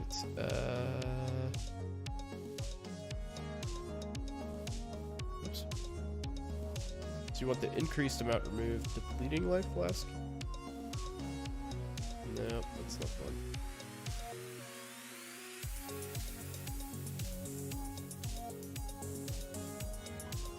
My phone is going off. Nope. Telling me to raid somebody. We'll see about that. I think this is it. There you go. Saturated. Yeah, so 12,000 life over 10 seconds. 9.5 seconds. So basically with just, you know, those nodes, or these clusters, you have 1,200 regen per second with a pretty nondescript flask. You could push that way, way, way higher. Way higher with like flask effect and all sorts of, you know, extra duration and all sorts of shit. So if you can regenerate 1,200 life and 1,200 energy shield, you are really, really durable. Hello. And if you can scale that, you can scale that into, you know, 3 times that easy.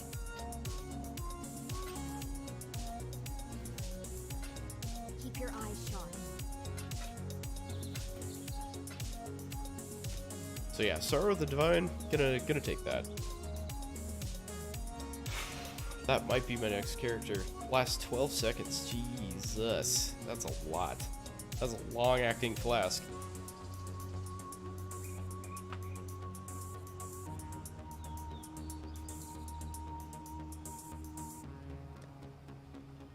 Alright, well, while I chew on that, let's see if there's any flasks I can get. I thought for sure I was going to do my second, like the other character that I kind of showcased in the pre-op, pre-op. God. Oh man, I am in too deep. In the like preseason YouTube video that I made, which is a Bladefall Blade Blast Totem Hierophant. So I thought for sure that was going to be my second character, and I think it probably still will be, but dude, something Pathfinder sounds pretty sweet right about now. Like, so Forbidden Rite, let's go back to Forbidden Rite. Nope, did I? Yeah. So the cool thing about Forbidden Rite is if you sort of journey up here to Energy Shield Mastery, you can get this 30% of chaos damage taken does not bypass Energy Shield. And so you just kind of, like when you're a Forbidden Rite build, self-cast, like the vast majority of the damage that you take is from yourself. So if you can create a situation where you are regenerating that chaos damage from your energy shield as well as your life, that's very much to your advantage.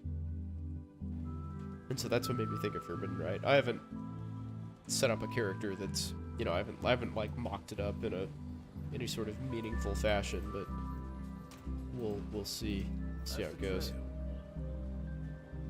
Let's see. Do you have anything useful? You don't, you bastard. Why don't we see if you have a useful mission? Oh, you do. Oh my. Oh my. Okay, let's get that white map out of the way then. Reflect anything? Anything that I need to know about? No. Slay the Monsters Tropped in essence is Monsters Tropped? Oh god. It's that time.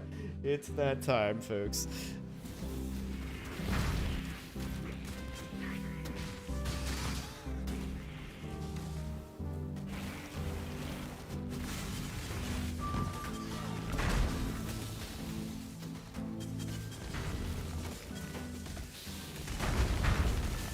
One of my friends is texting me, and he's a very, I guess you'd say, prolific collector of brown liquors, and he's the one who initially introduced me to Russell's Reserve, which is the bourbon that I was drinking at the beginning of stream tonight, and it is fantastic.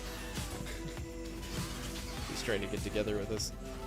His daughter is like literally like 3 weeks younger than my son, so we have there are a bunch of us who all had like good friends, longtime friends who all had kids within like 3 months of each other. Our first kids at that,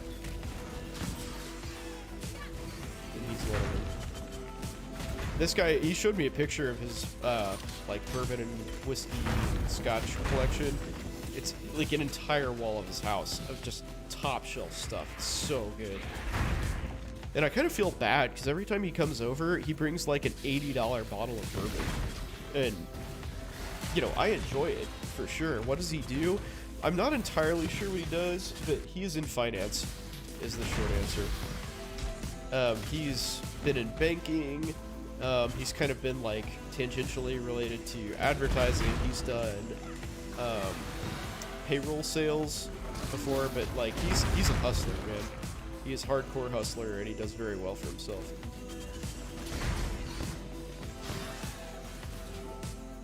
But it's always something finance.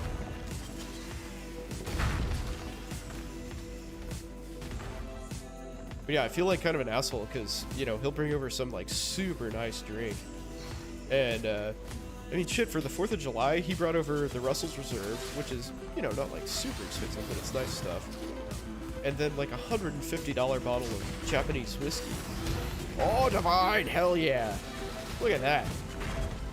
But yeah, we just like pounded this shit. He brings over like $200 worth of alcohol. I'm like, Lorray, what the fuck you doing, man? Like, you know that we're here to like eat barbecue and get shit-faced, right? Like, like I 100% appreciate what you're doing here. Like, you know, I like nice stuff just as much as the next guy, but like, damn, dude, this is you may be fitting stick to swine in this situation. I am not kidding you. I just rolled a divine, man. That's what facilitated my upgrades in the first place. Is I dropped a raw divine. So I sold that off, and like, I mean, I went from, you know, 10 chaos worth of gear to like 100 chaos worth of gear. Oh yeah, I didn't show you the crown jewel of my collection. I should do that. So if you ever want to do this build, I hear things getting hit. Hold on, hold that thought. So if you ever want to do this build, you need this lethal pride jewel, in my opinion. So you get all of these nodes, and there's this one jewel, the 10425 lethal pride. It can be any of the 3 commanders. It can be, let's see, what are they? Kaum, Akoya, or Rakiata. Any 10425 gives you the ignites deal damage 10% faster on 4 different nodes, and this is the blank, quote blank, 20 fire resistance, which is still good. Yeah, so you get 40% faster ignites, which is unbelievable for your damage. You haven't seen a divine yet? Yeah. Hey Owen, what's going on, dude? What? When am I gonna go to sleep? Probably pretty soon. Why are you awake? Well, go back to sleep. Good night, buddy.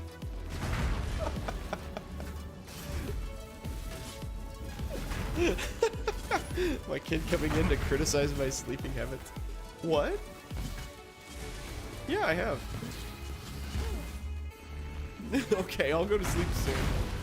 I promise, and I'll put the thing under the door so you can't see the light.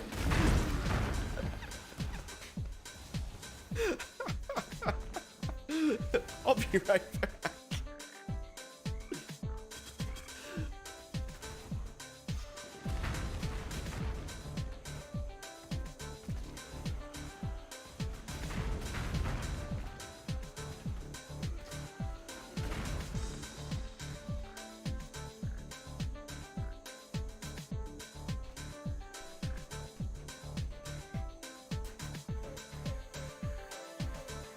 I have absolutely no idea what the hell just happened. But my 6-year-old comes in here to chastise me for being awake. Like, why are you awake? What the fuck? You're 6 years old. You're supposed to be asleep. Get out of here.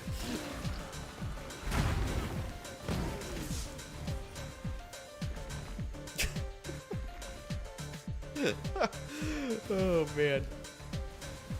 Like, that's all he wanted to say, is just come in here to, like, give me shit. It's definitely my kid. You can tell. You can tell from that experience. 100% my kid. Ah, pick it up. Let's see, where am I going next? There we go. Working on Blight. Got Abyss and Essences pretty much where I want them. I'll roll with Blight. Ignite the shit out of some dudes.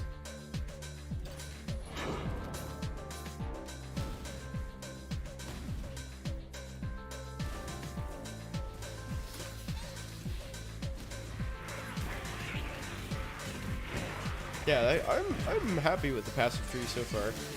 Like, I feel like Abyss is probably pretty good. I actually haven't gotten any of the Abyssal Depths or the Stygian Spires yet, oddly enough, even though those are supposed to be, like, way more likely to sleep. That was kind of my entire motivation for choosing that, in fact. But I haven't played a lot of high-level content yet, clearly, as I'm just getting red maps, so maybe that'll change.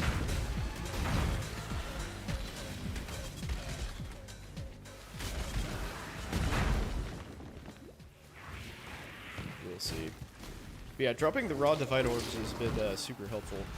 I don't know what I'm gonna do with this one. Oh, I have a good idea though. I might look into Bone Barrier. So Bone Barrier, like my Dark Pact Occultist that I played last league, getting Bone Barrier on this build is going to be a huge difference. So it's 20% more damage, basically, because it's 20% more minion life that I get to explode. And gives me more life and mana regen, and also gives me physical damage reduction. So let's see what those cost. And with any luck, how do I search for this? Ah, fuck. Spelling. Damn it. There we go. With any luck, I'll be able to afford that. Both of these with just, one divine. That would be insane. 45 chaos? What? Oh, okay, they're lowballing people. But you know what? I'm gonna take the chance. Invalid query.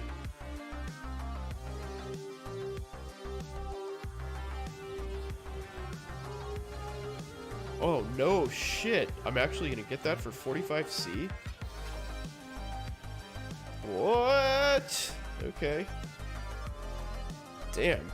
Getting a Forbidden Flame for 45C? Fuck me, man. Oh, that's not the one. Sorry, dude. I promise I'm not incompetent. Ha. Ha. Alright. Alright. Try not to get my hopes up here. Try not to get my hopes up. Let's see what the other one is. Nope. I guess I had to specify Bone Barrier, huh?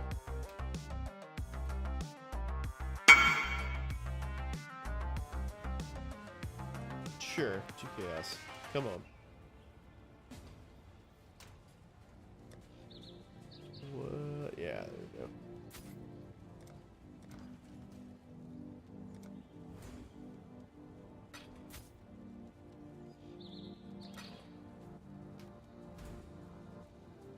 Dansk. Let's see. Search. A divine? Worth it.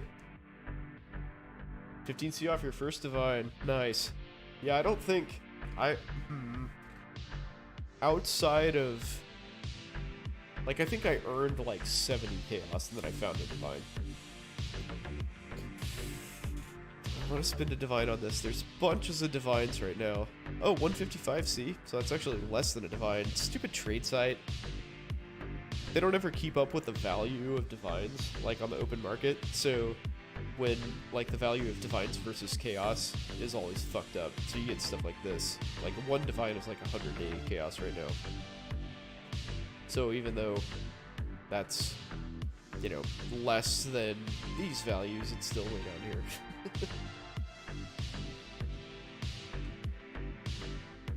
Yeah, that's pretty decent luck. I'll take it.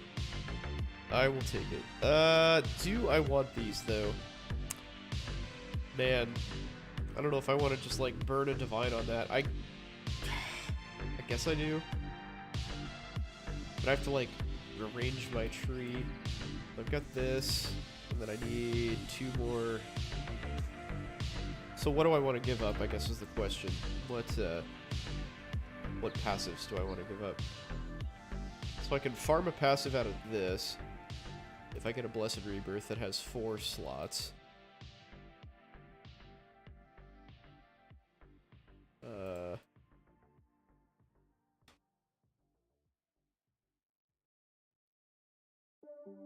Let's see.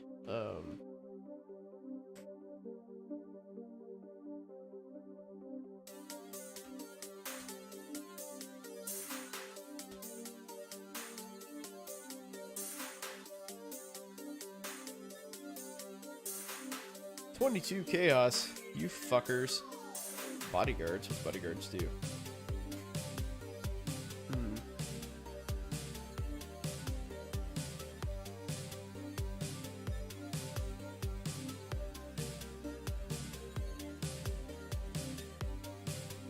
Is there anything else with 2? Ooh, Feasting Fiends?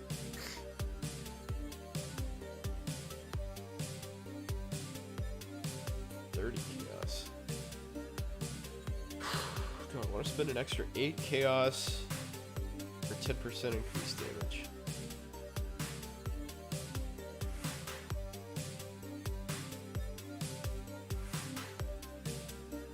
Yeah, because this is actually, like, worse than this. I think I would rather have them have 12% increased life.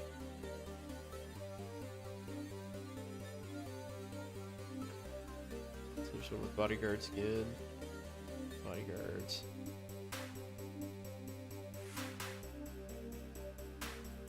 Feasting Fiend, same shit. Is there a combo of 2? Dude, go to bed. It's okay. Don't worry about me. You just go to bed. Okay. Well, why are you up?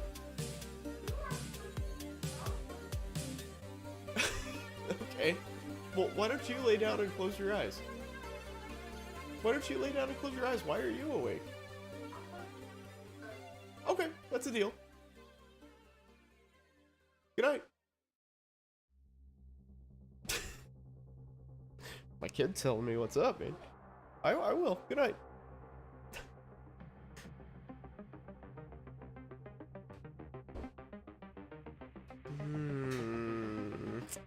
Just bodyguards and feasting fiends as far as the eye can see.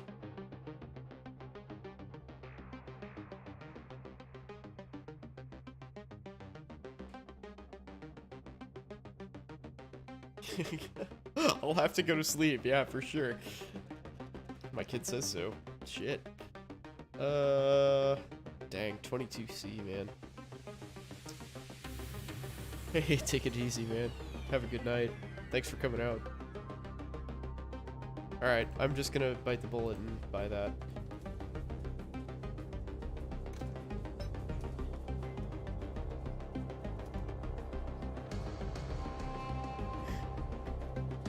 Now my wife's texting me, seeing what's going on. Perhaps I should actually go to sleep.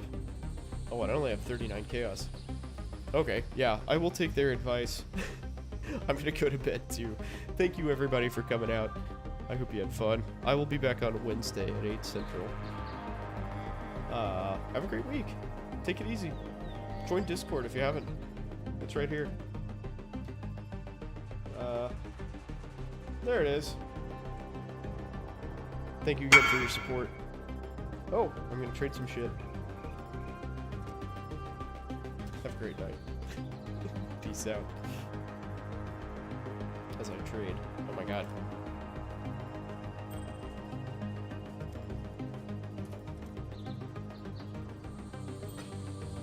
Thank you. What a positive way to end the stream. Take it easy, everybody. Have a good night.